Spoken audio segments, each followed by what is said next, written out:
وجاء المعذرون من الأعراب ليؤذن لهم وقعد الذين كذبوا الله ورسوله۔ اس کا ربط ما قبل سے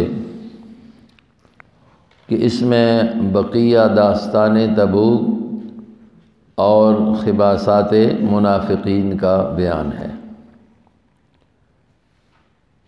چونکہ جنگ تبوک کا ذکر چل رہا ہے اور اس موقع پر جو منافقین کے کردار ہے وہ بھی ساتھ ساتھ اللہ بتا رہے ہیں، تو اس لیے بقیہ داستان تبوک اور خباثات منافقین کا اس میں بھی بیان ہے۔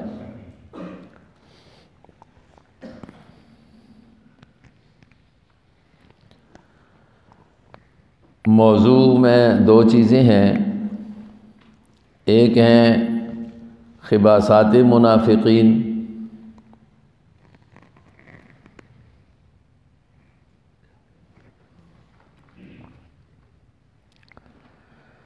اور دوسری چیز ہے مومنین معذورین کا بیان، مومنین مخلصین معذورین کا بیان۔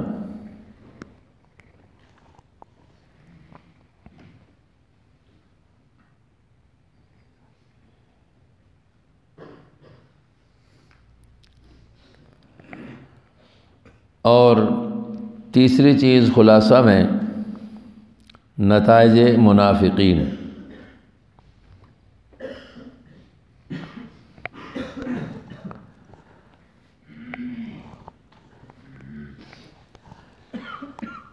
وجاء المعذرون من الأعراب، جنگ تبوک میں آپ پڑھ چکے ہیں کہ کچھ لوگ تو شروع میں ہی حضور کی خدمت میں آئے جو کہ منافق تھے، اور بہانہ بنا کر اجازت لینے لگے کہ ہمارے لیے جانا مشکل ہے، جا نہیں سکتے، ہمیں اجازت دے دی جائے۔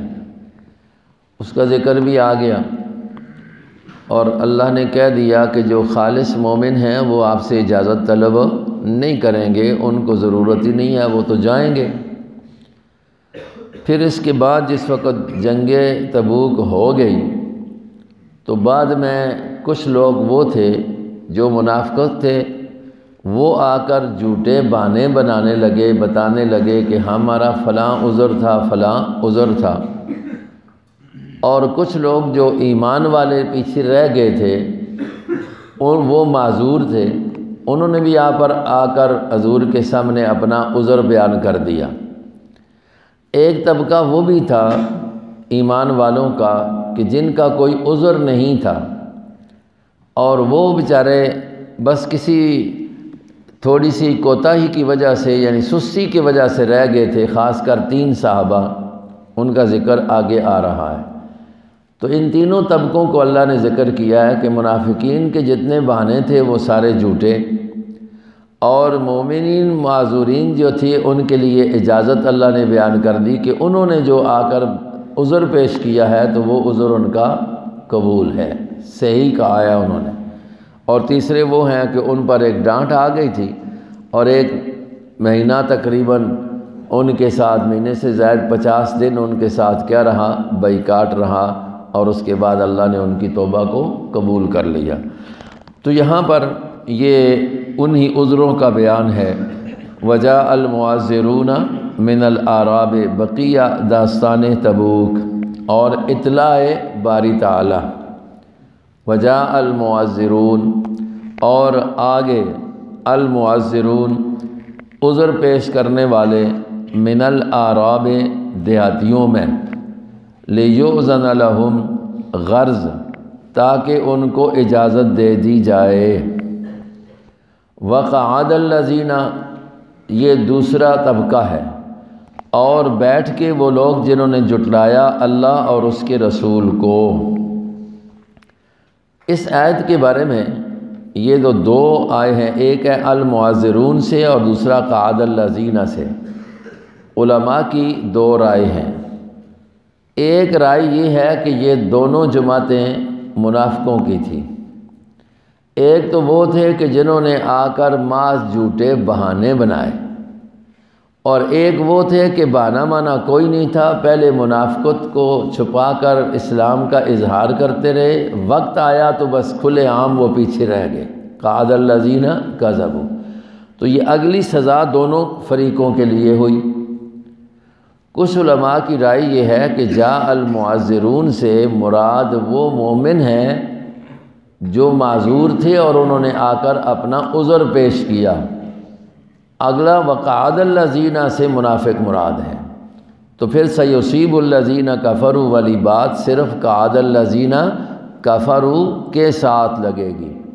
یہ دونوں رائے موجود ہیں۔ تو اگر پہلے طبقہ جو ہے ایمان والوں کا ہو تو مطلب یہ ہوگا کہ وہ صحیح تھے اور آ کر انہوں نے اپنا بہانہ پیش کیا، اور ان کے مقابلے میں وہ لوگ تھے کہ جنہوں نے کوئی بہانہ مانا نہیں تھا اور خود پیچھے ویسے ہی رہ گئے جان بوجھ کر جان چھڑانے کے لیے، تو ان کے لیے سزا ہے۔ تو وجاء المعذرون، اور آگے المعذرون عذر پیش کرنے والے، من الاعراب دیہاتیوں میں۔ آگے قرآن نے اسی رکوع میں یہ دیہات والے جو ہیں ان کے بھی دو طبقے بیان کیے ہیں۔ ایک وہ ہیں کہ جو سخت دل ہیں اور وہ کفر پر منافقت پر ڈٹے ہوئے ہیں، اور ایک وہ ہیں کہ وہ آگے جا کر من یؤمن باللہ والیوم الآخر، ان کا بھی بیان کر دیا کہ وہ مخلص مومن تھے، اللہ نے ان کے اندر بھی ایمانی اوصاف رکھی ہوئی تھی۔ وقعد الذین، اور بیٹھ کے الذین وہ لوگ جنہوں نے جھٹلایا اللہ کو ورسولہ اور اس کے رسول کو، یعنی ان کی بات نہ مانی۔ سیصیب الذین کفروا، نتائج منافقین، ان قریب پہنچے گا ان لوگوں کو جنہوں نے کفر کیا، ان میں عذاب علیم، عذاب دردناک۔ لیس علی الضعفاء ولا علی المرضى، یہ اول قسم ہے جو معذورین عن الجہاد ہیں، ان سے معافی کا فیصلہ، معذورین عن الجہاد سے عفو کا فیصلہ۔ لیس علی الضعفاء، قسم اول، نہیں ہے کوئی گرفت، علی الضعفاء ان لوگوں پر جو کہ کمزور ہیں، کمزوری سے مراد بڑھاپا ہے۔ ولا علی المرضى، نمبر دو، اور نہ ان پر جو کہ مریض ہیں، بیماری کی وجہ سے وہ نہیں جا سکے۔ ولا علی الذین لا یجدون، نمبر تین، اور نہ ان پر کوئی گرفت ہے کہ جو نہیں لا یجدون، نہیں پاتے، ما ينفقون، ما اس کو کہ جو وہ خرچ کریں، کیا نہیں ہے؟ حرجن، ان پر کوئی حرج نہیں ہے، یہ اسم ہو جائے گا لیسا کا، ان پر کوئی حرج نہیں، یعنی کوئی گناہ نہیں ہے۔ تین قسم کے افراد کا ذکر کیا، ایک ہے مجموعی طور پر دو قسمیں بن گئیں، ایک وہ ہیں کہ جو جسمانی لحاظ سے کمزور ہیں، جسمانی طاقت ان کے اندر نہیں ہے، وہ بھی معذور ہیں، وہ نہیں، ان پر نہ جانے پر کوئی حرج نہیں ہوگی۔ اسی طریقے سے جو مالی لحاظ سے کمزور ہیں، جن کے پاس سفر خرچہ نہیں ہے، جا نہیں سکتے تھے، ان کا بھی ذکر کر کے کہہ دیا کہ ان کا عذر بھی قبول ہے کہ صحیح ہے، معذور ہیں، ان پر کوئی اللہ کی طرف سے گرفت اور پکڑ نہیں آئے گی۔ اب اگر ان تینوں میں نہ ہو تو ظاہر بات ہے کہ وہ قابل گرفت ہوگا۔ تو کہا لیس علی الضعفاء، نہیں ہے کوئی حرج علی الضعفاء ان پر جو کہ کمزور ہیں، منع کر دیا جو کہ بڑھاپے میں چلے گئے ہیں، یا عورتیں ہیں ان کو بھی ضعفاء میں شامل کیا گیا ہے، بچے ہیں۔ ولا علی المرضى، اور نہ ان پر کوئی حرج ہے جو کہ بیمار ہیں۔ ولا علی الذین، اور نہ ان پر کوئی گناہ ہے کہ جو نہیں پاتے ما اس مال کو کہ ينفقون، جو وہ خرچ کر سکیں، اپنا سفر خرچہ ہی ان کے پاس نہیں ہے۔ اذا نصحوا للہ، شرائط نفی حرج، اذا نصحوا للہ، جس وقت کہ وہ کام کر رہے ہوں خالص اللہ کے لیے اور اس کے رسول کے لیے، نصیحت کر رہے ہوں، ناصح ہوں، یعنی مطلب ہے کہ ان کا جو عذر ہے وہ معقول ہے اور اس کے باوجود وہ آ کر عذر پیش کرتے ہیں تو سچائی والا پیش کرتے ہیں، اور وہ لڑنا چاہتے ہیں، ارادہ رکھتے ہیں اللہ اور رسول کا حکم ماننے کے لیے۔ ما علی المحسنین، نتائج محسنین المذکورین، ما علی المحسنین من سبیل، نہیں ہے احسان کرنے والوں پر، نیکی کرنے والوں کا، من سبیل، یا نہیں ہے مخلصین پر، من سبیل، کوئی گرفت کا راستہ، ان پر راستہ یعنی گناہ والا راستہ، گرفت والا راستہ ان پر کوئی نہیں ہے۔ واللہ غفور الرحیم، وسعت مغفرت باری تعالی، اور اللہ بخشنے والے مہربان ہیں۔ اب اس سے کیا پتہ چلا کہ بہانہ ان کا قبول ہے، یا تو کمزور ہیں بڑھاپے کی وجہ سے، آپ میں تو ایسا کوئی نہیں، یا بیمار ہیں، یا تو بیمار حقیقت نہ ہو اور کہا جائے کہ بیمار تھا تب سبق کو نہیں آیا، تو اس کو کس میں شامل کریں گے؟ جی اور سارے تو قرآن پڑھنے والے ہو نا، اہل علم ہو نا، تو قرآن نے کہا ہے کہ جن کا یہ عذر ہو کہ وہ بوڑھے ہیں یا عورتیں ہیں، ٹھیک ہو گیا، یا بچے ہیں، وہ تو معذور ہیں، وہ میدان قتال میں نہیں آتے، تو ان کے اس وجہ سے ایمان پر کوئی فرق، یا وہ بیمار ہوں تو ان کا عذر بھی قابل قبول ہے، ان پر بھی کوئی گناہ نہیں ہوگا، تو یا وہ مال نہ رکھتے ہوں، سفر خرچہ سواری ان کے پاس نہ ہو تو ان کا عذر قبول ہے، موٹر سائیکل بھی ہو، بیماری کا جھوٹا بہانہ بنائے تو پھر کس کھاتے میں جائے گا؟ جی آگ چھوڑو نا، خیال ہے نا،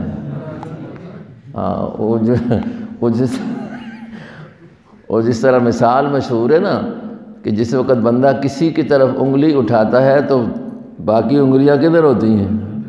تو قرآن ان کا ذکر کر رہا ہے نا، لیکن قرآن تو ہر دور کے لیے ہے نا، صرف انہی کے لیے، اور یہ آپ ضابطہ اکثر کرتے رہتے ہیں نا کہ یہ قرآن اپنے خاص مطلب مورد کے ساتھ نہیں، بلکہ العبرۃ لعموم الفاظ لا لعبرۃ خصوص، مورد الخاص کا اعتبار نہیں ہوتا، اس میں عموم ہوتا ہے، الفاظ کا اعتبار ہے، اور ٹھیک ہے نا، تو کم از کم یہ اگلا جو مہینہ ہے نا، اس میں یہ جھوٹے بہانے کرنا چھوڑ دو ورنہ نقصان ہوگا۔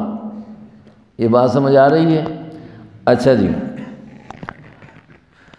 وَلَا عَلَى الَّذِينَ إِذَا مَا أَتَوْكَ لِتَحْمِلَهُمْ، معذورین کی ایک اور قسم، چوتھی قسم کہہ دو، وَلَا عَلَى الَّذِينَ، اور نہ کوئی گناہ ہے ان لوگوں پر، اذا ما اتوک، کہ جس وقت وہ آئیں تیرے پاس، لتحملہم، تاکہ تو ان کو سواری دے، تو ان کو سواری پر سوار کرے، قلتا، تو نے کہہ دیا، لا اجدو، میں نہیں پاتا، ما احملکم علیہ، اس سواری کو جس پر میں تم کو سوار کر سکوں، تو پھر ان کا کیا حال ہوتا ہے؟ تولوا، وہ پھر جاتے ہیں، واعینہم، اور ان کی آنکھیں تفیض من الدمع، بہہ رہی ہوتی ہیں آنسوؤں سے، حزناً، ازرو غم کے، کہ ہمارے پاس اب سواری نہیں، نہ ملنے کی وجہ سے ہم جہاد سے پیچھے رہ گئے ہیں، اور پھر وہ کیا ہو رہے ہیں؟ رو رہے ہوتے ہیں کہ آج ہمارا وہ سفر جہاد رہ گیا ہے، حضور کے ساتھ شرکت رہ گئی ہے، تو ان کے پر بھی گرفت کوئی نہیں ہے کہ اس پر کیا ہے؟ پریشان ہیں۔ تو مطلب یہ ہے کہ اگر کسی خاص عذر کی وجہ سے سبق رہ جائے اور اس پر پریشانی ہو تو پھر گناہ کوئی نہیں ہے، اور اگر جی ایسی صورت نہ ہو تو پھر کیا ہوگا؟ پھر گرفت ہوگی۔ اللہ یجدو، اس پر کہ نہیں پایا انہوں نے، ما ینفقون، جو کہ وہ کیا کریں؟ خرچ کریں، تو اس پر وہ غمگین ہیں۔ حضور صلی اللہ علیہ وسلم کے پاس حدیث میں بھی واقعہ آتا ہے کہ شخص آتا ہے، یا رسول اللہ سواری نہیں ہے، آپ سواری دے دے، اور میں کیا کرتا ہوں؟ جہاد میں جاتا ہوں۔ حضور علیہ السلام نے قسم اٹھا لی کہ میرے پاس نہیں ہے کہ میں تم کو سوار کروں، اب بعد میں اللہ نے سواری دے دی اور ان کو سواریاں حضور علیہ السلام نے دی جس وقت، تو صحابہ نے کہا کہ حضور کو شاید اپنی قسم بھول گئی ہے، اپنی قسم بھول گئی ہے، کہ انہوں نے قسم اٹھائی تھی کہ میں تمہیں کچھ نہیں دوں گا، تو قسم تو اس پر تھی کہ میرے پاس ہے ہی نہیں ہے کہ تمہیں دوں، تو وہ پریشان بھی تھے۔ لیکن یہ بھی ہو گیا کہ اب حضور نے تو سواری دے دی ہے، تو قسم جو اٹھائی ہوئی ہے، تو آپ کے سامنے ذکر کیا تو فرمایا بالکل بات یہی ہے، لیکن جب میں کسی کام پر قسم اٹھا لیتا ہوں نہ کرنے کا یا کرنے کا، جب اس کے مقابلے میں خیر کو دیکھتا ہوں تو اس کو کیا کرتا ہوں، پورا کر کے قسم کا کفارہ دے دیتا ہوں۔ تو آپ علیہ السلام نے وہ سواری دے دی اور پھر اپنے قسم کا کیا اٹھایا، کفارہ۔ تو یہاں پر یہ ہے کہ ان لوگوں کے لیے بھی کوئی مطلب گرفت نہیں ہوگی کہ ان کے پاس سواری ہی نہیں ہے۔ انما السبیل علی الذین یستاذنونک، مستحقین گرفت۔ اب اللہ گرفت کر رہا ہے نا غیر حاضری پر۔ انما السبیل، صرف راستہ گرفت والا، علی الذین، ان لوگوں پر ہے کہ یستاذنونک، وہ تجھ سے اجازت طلب کرتے ہیں، حالانکہ وہم اغنیاء، وہ کیا ہیں بھائی، غنی ہیں، غنی ہیں مالی لحاظ سے بھی، ان کے پاس اسباب موجود ہیں، غنی ہیں، صحت بھی ٹھیک ہے، عذر بھی کوئی نہیں ہے، اور وہ آ کر آپ سے اجازت طلب کرتے ہیں، تو یہ قابل گرفت ہیں۔ آپ اگر ان کو اجازت بھی دے دیں گے تو پھر بھی وہ قابل گرفت ہیں، اجازت تو لے لیں گے، ادھر تو کہہ دیا کہ اجازت نہ دے، کیوں لا یستاذنک الذین یؤمنون باللہ والیوم الآخر، جو پکے ہوں گے وہ تو آپ سے اجازت نہیں لیتے ہیں، وہ جھوٹ نہیں بولتے۔ رضوا بأن یکونوا مع الخوالف، یہ کون ہیں جو راضی ہو گئے بأن یکونا، اس بات کر کے ہو جائیں وہ مع الخوالف، ان کے ساتھ جو پیچھے رہنے والیاں ہیں۔ خوالف وہ ہیں عورتیں جو پیچھے رہنے والی ہیں، ان کو تو جہاد میں نہیں شامل کرنا ہے، تو یہ بھی ان کے ساتھ رہنے پر کیا ہو گئے ہیں، خوش ہو گئے ہیں، یا معذوروں کے ساتھ یا بچوں کے ساتھ۔ وَطَبَعَ اللَّهُ عَلَىٰ قُلُوبِهِمْ، دوسرا نتیجہ اللہ نے مہر کر دیا ان کے دلوں پر، فَهُمْ لَا يَعْلَمُونَ، تیسرا نتیجہ وہ اس کو جانتے نہیں۔ کس کو نہیں جانتے؟ اس بات کو نہیں جانتے کہ پیچھے رہنے میں، جھوٹا بہانہ بنانے میں کتنا بڑا نقصان ہے۔ اس نقصان کو انہوں نے صحیح طریقے پر سمجھا نہیں، اس لیے انہوں نے اس پر آپ سے کیا لے لی ہے، اجازت لے لی ہے۔ تو یہ طبقہ منافقین کا جس کا ذکر قرآن نے خصوصیت کے ساتھ اس میں کیا ہے جی کیا ہے، اور ان کی یہ خباثات تھی کہ جھوٹے بانے بنایا کرتے تھے۔ اللہ کرے کہ ہمارے اندر یہ صفت نہ آئے۔ وجاء المعذرون، اور آئے آپ کے پاس، آگے معذر، وہ لوگ جو کہ بہانہ بنانے والے تھے، عذر بنانے والے تھے، من الاعراب، اعراب میں سے، لیؤذن لہم، تاکہ تو ان کو اجازت دے دے، وقعد الذین، اور بیٹھ کے وہ لوگ جنہوں نے جھٹلایا اللہ کو اور اس کے رسول کو، سیصیب، ان قریب پہنچے گا ان لوگوں کو جنہوں نے کفر کیا، ان میں سے عذاب علیم دردناک۔ لیس علی الضعفاء، نہیں ہے کمزوروں پر، نہ مریضوں پر، نہ ان پر کہ نہیں وہ پاتے اس مال کو جو خرچ کریں کوئی گناہ بھی، اذا نصحوا للہ، جس وقت کہ وہ خیر خواہی کرنے والے ہوں، یعنی عمل کرنے والے ہوں، للہ، اللہ کے لیے اور اس کے رسول کے لیے۔ ما علی المحسنین، نہیں ہے محسن مخلص پر، جیسے کہ وہ حدیث جبرائیل میں آتا ہے نا کہ مل احسان یا رسول اللہ، احسان کس کو کہتے ہیں؟ تو حضور نے کیا جواب دیا؟ ان تعبد اللہ کأنک، معنی یہ ہے کہ احسان یعنی اخلاص کس چیز کا نام ہے؟ تو ما علی المحسنین، نہیں ہے مخلصین پر، احسان کرنے والوں کا، من سبیل، کوئی بھی راستہ، کوئی گرفت والا راستہ۔ واللہ غفور الرحیم، اور اللہ بخشنے والا مہربان ہے۔ ولا علی الذین، اور نہ ان پر کوئی سبیل ہے کہ جو اذا ما اتوک، جب کہ وہ آئے تیرے پاس۔ بعد نے کہا ہے کہ یہ وہ لوگ تھے، ابو موسیٰ اشعری رضی اللہ عنہ بھی ان میں شامل تھے، آ کر حضور سے جہاد میں جانے کے لیے اجازت لی اور ساتھ ساتھ کہا کہ ہمارے پاس سواری نہیں ہے، تو حضور نے کہا میرے پاس بھی تو کوئی سواری نہیں ہے۔ تو یہ اس پر مطلب یہ ہے کہ بڑے پریشان تھے۔ اذا ما اتوک لتحملہم، جو تیرے پاس آئے تاکہ تو ان کو سواری دے دے، قلتا تو نے کہہ دیا لا اجدو ما احمدکم میں نہیں پاتا ہے ما اس کو کہ جس پر میں تم کو سوار کروں۔ تولوا وہ پھرے وَأَعْيُنُهُمْ اور ان کی آنکھیں بہہ رہی تھی ان کی آنکھوں سے من الدم آنسو، حزناً غم کی وجہ سے۔ اللہ اس پر غم کہ نہیں پایا انہوں نے ما ينفقون جو وہ خرچ کرتے۔ انما السبیل سوائے اس کے نہیں کہ سبیل یعنی گرفت والا گناہ والا راستہ ان لوگوں کے ذمے ہے کہ یستاذنونک جو تجھ سے اجازت طلب کرتے ہیں حالانکہ وہ اغنیا وہ کیا ہے بھائی غنی ہیں، یعنی اس کے پاس ظاہری اسباب موجود ہیں۔ رضو بأن یکونوا وہ راضی ہو گئے ہیں بأن یکونوا اس بات پر کہ ہو جائیں وہ مع الخوالف پیچھے رہنے والیوں میں۔ وطبع اللہ نے مہر لگا دی ان کے دلوں پر، پس وہ اس کو نہیں اس کے نقصان کو نہیں جانتے۔